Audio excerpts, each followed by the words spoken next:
Tujuannya adalah untuk yaitu menyempurnakan agama Islam dan menegakkan kalimat la ilaha illallah di permukaan bumi ini. Semoga kita semua, jikalau kita selalu mengingat beliau, berselawat kepada beliau, mencintai beliau, insya-Allah sesuai dengan janji beliau akan mendapatkan syafaat pada hari kiamat kelak. Amin ya rabbal alamin. Kaum muslimin sedang jamaah Jumat rahimakumullah. Hari ini tanggal 4 Desember 2020 dan bertepatan lebih dan kurang tanggal 19 Rabiul Akhir 1442 Hijriah. Maka pada hari ini, kesempatan ini, kami selaku khatib yang terutama sekali adalah mau berwasiat kepada kita semua. Dengan wasiat, marilah kita sama-sama meningkatkan iman dan takwa kita kepada Allah, dan kita iringi dengan amal soleh semampu kita. Insya Allah kita akan memperoleh kasih sayang Allah dunia dan akhirat kelak. Amin ya rabbal alamin. Adapun pada hari ini kami selaku khatib mengangkat judul khutbah kita pada hari ini, yaitu sesuai dengan riwayat mengatakan Zunubal kabira salasa, yaitu ada 3 pokok dosa besar itu kepada manusia. Ya, dalam arti kata, judul khutbah kita adalah 3 macam penyebabnya dosa besar itu. Kaum muslimin yang berbahagia, dirahmati oleh Allah Subhanahu wa taala. Hidup di dunia ini tidak ada satupun makhluk Allah yang bernama manusia, apalagi yang dikategorikan umat Islam, tidak ada satupun yang luput dari dosa. Tidak ada satupun yang luput dari kesalahan. Walaupun itu kesalahan sesama manusia, walaupun itu kesalahan kepada Allah atau dosa kepada Allah, tidak ada satupun yang luput dari dosa kepada Allah Subhanahu wa taala. Tetapi dosa ini ada perbedaannya. Ada dosa yang disebut dosa kecil, ada yang disebut dengan dosa besar. Jikalau ini dosa berbentuk dosa kecil, alhamdulillah, mungkin bisa dihapus atau dihilangkan dengan hanya sekedar melakukan ibadah biasa-biasa saja, atau dengan doa-doa biasa saja. Tetapi jikalau sudah berbentuk dosa besar, maka inilah yang akan meragukan kita, apakah kita nanti terbebas dari dosa besar ini dengan melakukan amal-amalan biasa saja, walau a'lam bishawab. Tetapi yang namanya kita mempunyai dosa, walaupun itu kecil, walaupun itu besar, utang dari kita adalah untuk memohon ampun dan taubat kepada Allah Subhanahu wa taala. Maka seandainya kita tercangkup di dalam dosa besar yang 3 ini, maka inilah perlu kita evaluasi diri dan perlu introspeksi diri.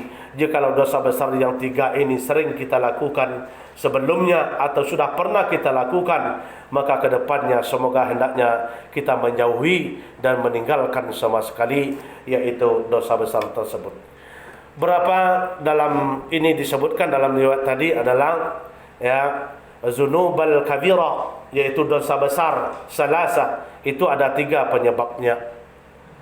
Yang pertama sekali adalah zunubal jasad. Dosa besar yang pertama adalah itu dilakukan oleh jasad. Itu dosa jasad atau dosa tubuh. Ini kenapa dikatakan yang pertama zunul jasad, yaitu dosa jasad atau dosa tubuh. Dosa besar yang pertama adalah dosa tubuh. Ini apa contohnya?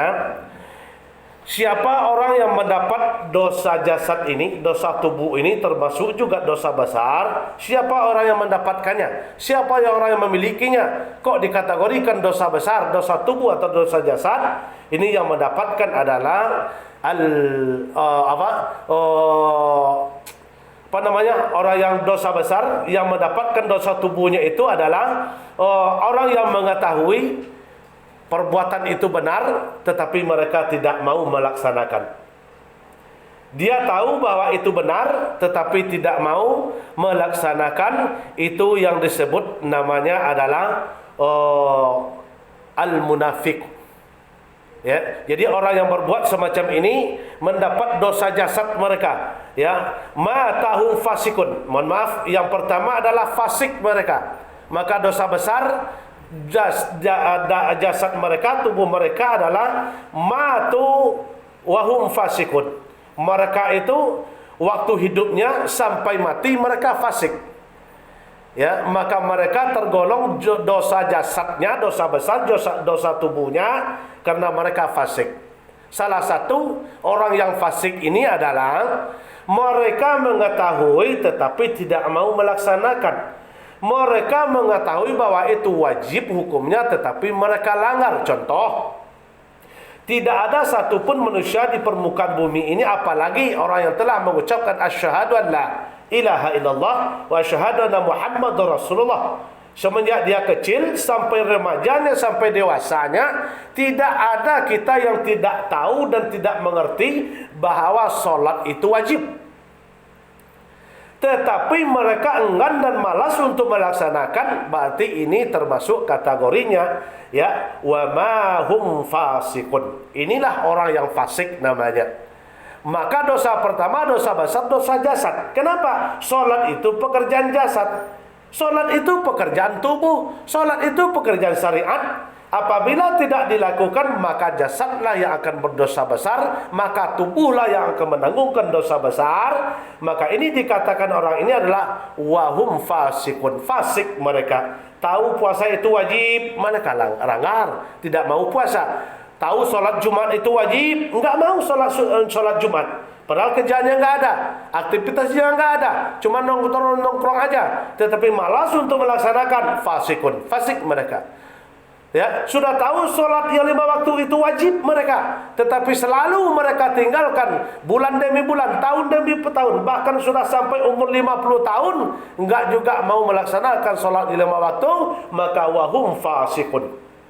Fasik mereka. Ya, karena mereka fasik, maka hukum dosa besarnya adalah ditanggung oleh jasad mereka. Maka zunubul jasad, maka dosa besar yang pertama adalah dosa tubuh kita, dosa jasad kita, karena sholat, ibadah sholat, ya, sholat wajib, sholat sunat, puasa wajib, puasa sunat, ya, pekerjaan sedekah, infak itu adalah perbuatan jasad kita, perbuatan syariat kita. Maka apabila tidak dilakukan, kita tahu, kita paham itu wajib, kita paham itu harus, maka ini wahum fasikun. Mereka ini adalah fasik. Itu dosa besar yang pertama yang ditanggung oleh tubuh kita. Terus dosa besar yang kedua adalah zunubar ruh, yaitu dosa nyawa kita, dosa roh kita. Ya, siapa orangnya yang mendapat ini, yang menanggung dosa ini, ya, menanggung rohnya. Tetapi perbuatan siapa ini? Apa perbuatan orangnya? Ya, yang kedua ini adalah syirkun billah, perbuatan syiriknya kepada Allah Subhanahu wa taala. Apa perbuatannya orang yang semacam ini? Dikategorikan syirkun billah, syirik kepada Allah. Kenapa rohnya yang menanggung azab, yang menanggung dosa besar? Karena perbuatan mereka adalah syirkun billah, syirik kepada Allah. Apa contohnya? Mereka tidak lagi percaya kepada Allah, menyembah selain daripada Allah, meminta selain daripada Allah. Ya, ini namanya syirkun billah, syirik kepada Allah. Mana contoh kecilnya? Ya, yang dikatakan meminta selain daripada Allah. Ya. Kalau ada contohnya keluarga kita yang sakit, kita lari menuju dukun, ke rumah dukun, meminta kepada dukun, padahal dukun itu manusia. Yang dukun itu memakai mantra-mantra, itu namanya dukun. Ya, lari ke rumah dukun untuk meminta pertolongan kepada salah satu dukun, maka ini termasuk kepada syirkun billah, syirik perbuatan mereka kepada Allah. Ya, itu contoh kecil saja. Anak kecil dipakai azimat, dililitkan ke tangannya, dililitkan ke lehernya, dililitkan ke pinggulnya, kain hitam, kain putih dan lain sebagainya. Itu namanya syirkun billah, syirik kepada Allah. Berarti mereka meminta selain pada Allah Subhanahu wa taala. Ya, contoh kecil lagi, ya, mereka menyembah selain daripada Allah. Ya, menyembah contohnya Yang harus kita sembah, yang kita taati, yang kita patuhi itu adalah Allah Subhanahu wa taala. Tetapi banyak yang keliru sekarang. Mereka menganggap harta itu Tuhan. Dia sembah petang, pagi, siang, malam, hanya beraktivitas mencari uang, mencari harta. Ya, itu salah namanya. Menganggap harta itu adalah uang. Padahal yang wajib disembah, kita taati, kita patuhi adalah Allah Subhanahu wa taala. Tapi demi mematuhi atasan, mereka itu wajib seakan-akan sudah menyembah atasan, menyembah harta, menyembah pangkat dan jabatan. Demi mendapatkan jabatan dan pangkat dan lain sebagainya, ya mereka menghalalkan segala cara. Mereka mematuhi yaitu perintah manusia, lebih sujud dan taat kepada manusia, ya, kepada peraturan manusia daripada sujud dan patuh kepada perintah Allah Subhanahu wa taala. Ya, maka inilah yang disebut yang nomor 2 adalah zunubar roh, yaitu dosanya roh, dosanya nyawa.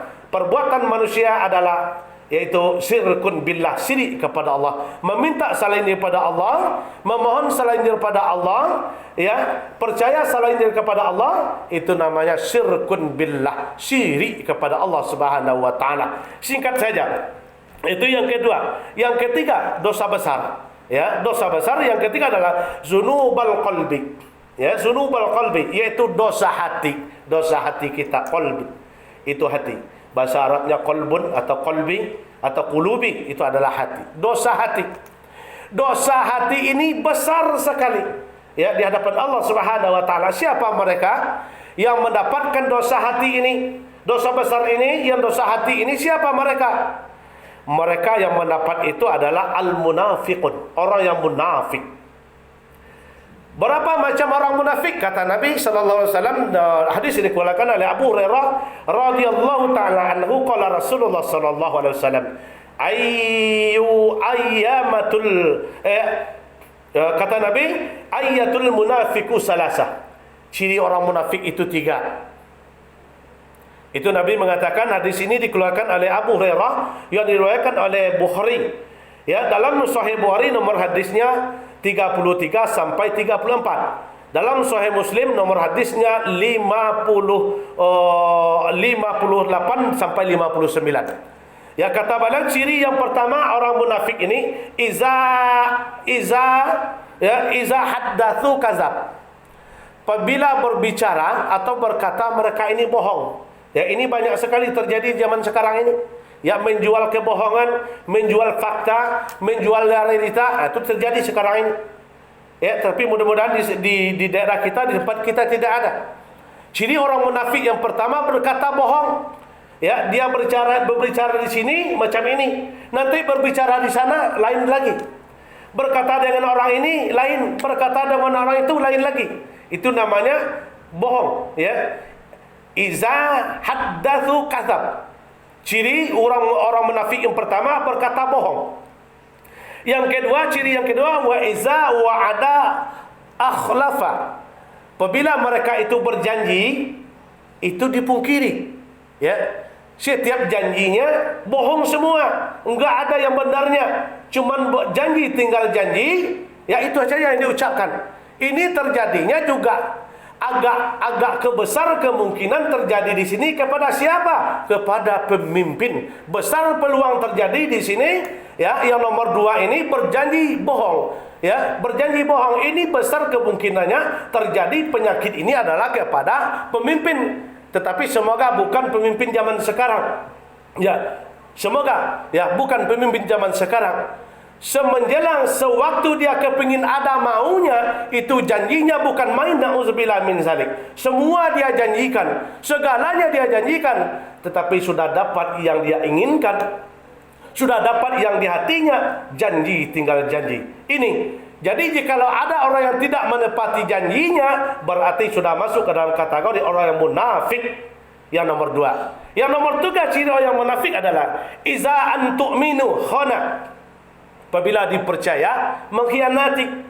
Ditumpangkan kepercayaan seluruh rakyat, ditumpangkan kepercayaan seluruh masyarakat kepada dia, tetapi setelah ditumpangkan amanah, setelah ditumpangkan kepercayaan, mereka khianati.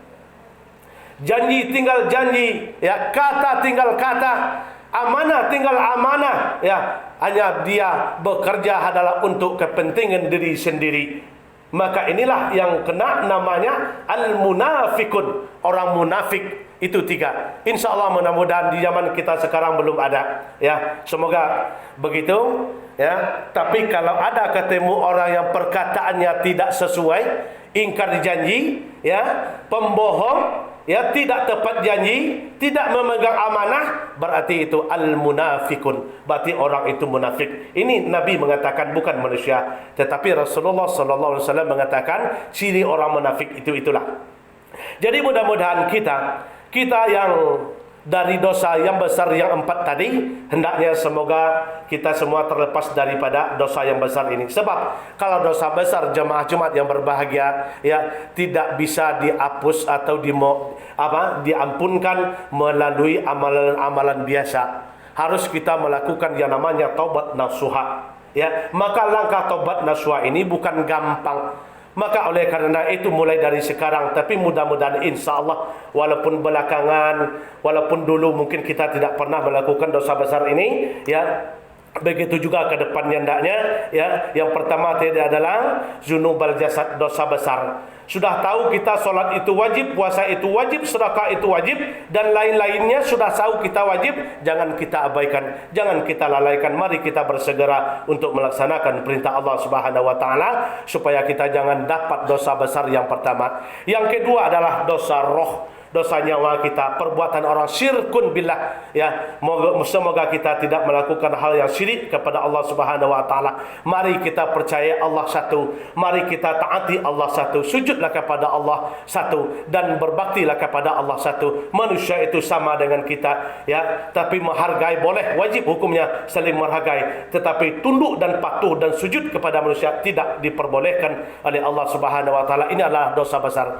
Yang ketiga, yang terakhir adalah tadi dosa dosa qalbi, hati, perbuatan syirik. Mudah-mudahan kita semua, keluarga kita, diri kita, ya, semuanya hendaknya terlepas dari perbuatan syirik ini.